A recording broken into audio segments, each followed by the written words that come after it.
nada menos que a don Luis Echeverría, uno de los presidentes más folclóricos e irresponsables que hemos tenido y que además inició la decadencia absoluta del sistema político mexicano. Es increíble cómo en el lapso de 6 años pudo echar a perder tantas cosas. Vean ustedes si no. Ya presidente, Luis Echeverría anunció que enmendaría los errores de los emisarios del pasado, que no era un grupo retro de rock, sino los políticos diazordacistas. El expresidente no daba crédito a lo que sucedía y se cuenta que todas las mañanas, al rasurarse, don Gustavito se veía en el espejo y se daba de bofetadas mientras se decía "pendejo, pendejo", por haber elegido Echeverría. Este, por su parte, se había metamorfoseado y parecía lleno de vida, con una energía inagotable. El operador del aplazamiento del movimiento estudiantil 2 años después no dudaba en lucrar al máximo con el 68.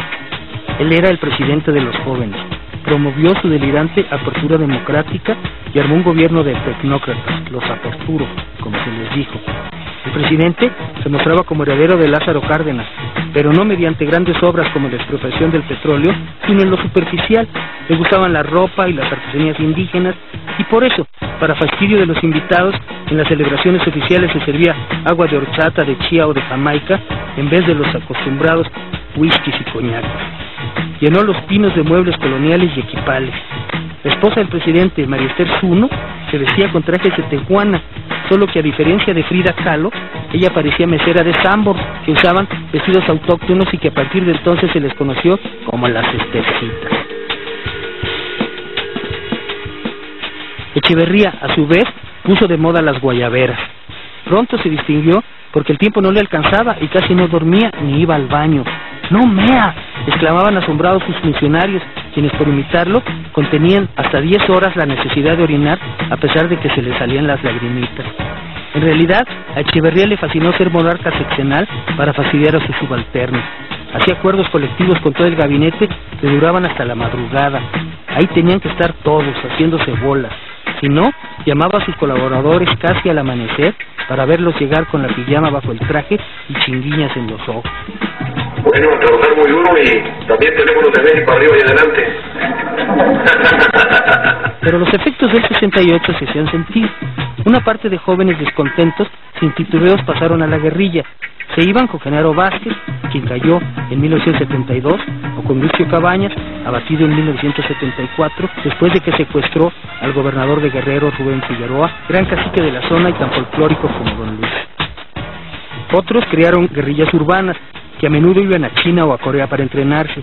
Casi todos eran jóvenes de clase media que de buena fe se disponían a sacrificarse y que murieron torturados, ejecutados o simplemente desaparecidos. Los más destacados fueron el Frente Urbano Zapatista y la Liga 23 de septiembre. La lucha contra la guerrilla resultó una verdadera guerra sucia y la Procuraduría, la Federal de Seguridad, la paramilitar Brigada Blanca y el Ejército infiltraron, espiaron, torturaron, asesinaron y desaparecieron a miles de opositores. Como si eso fuera poco, el presidente siguió su propio modelo, ejecutado el 2 de octubre de 1968, y el 10 de junio de 1971 repitió el numerito para desarticular otra serie de protestas estudiantiles originadas en Monterrey. El Batallón Olimpia, para entonces eran los halcones, igualmente se infiltraron en una marcha de estudiantes y combinados con el ejército y la policía provocaron una nueva masacre. Con esta jugada asesina, el presidente se quitó de encima al diazordacista gobernador de Nuevo León, Alfonso Martínez Domínguez, un presidenciable muy incómodo y entonces regente del DF, y además frenó brutalmente cualquier rebelión estudiantil y consolidó su poder omnímodo. Por otra parte, el presidente se la pasó viajando, con cortejos de sultán que incluían indígenas para que hicieran tortillas, y trató de erigirse como líder del tercer mundo. Nada más entre 1975 y 76 recorrió Guyana, Senegal, Argelia, India, Sri Lanka, Tanzania, Arabia, Kuwait, Egipto, Israel, Jordania y Cuba. Su único gran acierto fue emular a Cárdenas y apoyar a los chilenos que sufrieron el golpe de Estado contra Salvador Allende en 1973. Pero al final rompió inútilmente con España y después se peleó con Israel, que lo ridiculizó y obligó al canciller Emilio Rabasa a disculparse. Don Luis, furioso, despidió a Rabasa y proclamó: "El mexicano nunca pide perdón".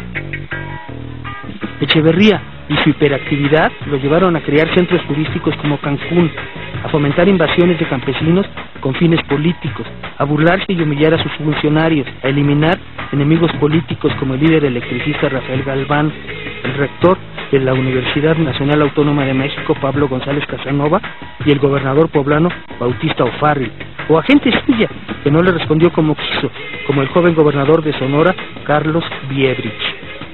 También inventó partidos políticos como el Socialista de los Trabajadores, para contrarrestar al PMT, el Mexicano de los Trabajadores de Berto Castillo, quien a pesar de las intimidaciones gangsteriles, se negó a transar con Echeverría. El único que se opuso al presidente y lo frenó fue Jesús Reyes Heroles, presidente del PRI, quien le impidió imponer al gobernador de Veracruz y después lo paró en seco en 1975, cuando como Miguel Alemán, Echeverría quiso reelegirse. Al final se decía, el presidente se volvió loco. Se peleó con el Grupo Monterrey a causa del asesinato de Eugenio Garzazada y de paso con Televisa, que apoyó a los regiomontanos. Después fue toda la clase empresarial la que repudió al presidente, quien después de todo, como sus predecesores, les había permitido enriquecerse a su gusto. Las derechas soltaron campañas de rumores, la gasolina se acababa, los libros de texto gratuito eran comunistas, el gobierno aplicaba vacunas esterilizadoras y una devaluación era inminente. Además, se propagaron incontables chistes, algunos muy buenos, de que Echeverría era un pendejo. Díaz Ordaz estaba feliz. A mí me reprocharon ser feo, no ser pendejo, decía. Ya que no pudo reelegirse, el presidente cuando menos intentó el maximato. Con ese fin, buscó al que creyó el más manejable del gabinete, quien resultó su viejo amigo de la infancia José López Portillo, a quien Echeverría metió en la política y en su mandato lo hizo director de la Comisión Federal de Electricidad y después secretario de Hacienda. Para taparlo, dio línea para que surgieran 7 candidatos de pseudotapados. Después tuvo que madrugar a Reyes Heroles, presidente del PRI, para destapar a López Portillo, a quien entonces se le fue encima la famosa cargada y el besamanos. El candidato del PRI esa vez ya no tuvo competencia, pues el PPS y el PARM se adhirieron a su candidatura y el PAN dirimía serios conflictos internos tan severos que no pudo postular candidato. Echeverría gobernó hasta el último minuto para desvanecer la tensión que naturalmente se centraba en el próximo presidente. Se lanzó contra el Excelsior de Scherer García, impuso al gobernador de Nayarit a pesar de que había perdido la votación contra el PPS y siguió su duelo contra la IP, que soltó el rumor de un golpe de Estado el 20 de noviembre. Fugó capitales y finalmente logró que el peso se devaluara después de 20 años de estabilidad, lo que generó una escalada de aumentos de precios. La paridad quedó finalmente en 22 pesos por dólar, pero Echeverría siguió viajando por todo el país, no decía adiós sino hasta luego, y el 21 de noviembre todavía se dio el lujo de expropiar más de 130,000 hectáreas en el Valle del Yaqui, lo cual se dijo fue premeditación, alevosía y ventaja. Echeverría aumentó peligrosamente la deuda externa para sufragar sus gastos, pero aún faltaba ver en acción a su sucesor. Entregaré con toda mi esperanza, con toda mi certidumbre de mexicano, el mandato supremo de la República a José López Portillo.